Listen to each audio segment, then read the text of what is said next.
he came out and he said, well, he said, sir, and this was in '08 when I was there, '09. He said, last year before I joined, he said, it was during if you remember the Great Recession and everything of '06, '07. He said, he was from New England. He said, my dad was a contractor. He said, a builder, and we didn't have any money. And he said, and when I joined, he said, last Christmas, we didn't have anything. He said, my sisters and we just didn't have any money. And he said, I joined in, and I'll never forget the next words out of his mouth. He said, and this is an A1C. He said, I'm making big money now. I get choked up a little bit about it, just thinking about this.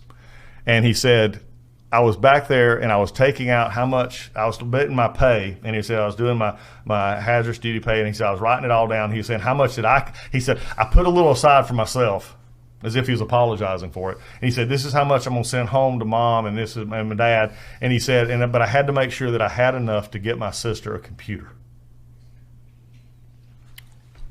I sat there in the middle of the night and I said, if half our country, just half, put that much time into thinking about where they were and what they're not, in the middle of a desert, in the middle of a war, we'd be a lot better off. And I said, well, but, I tried to play good chaplain and said, no, good job. And I said, hey, bud, I'll see you again tomorrow. Y'all be good.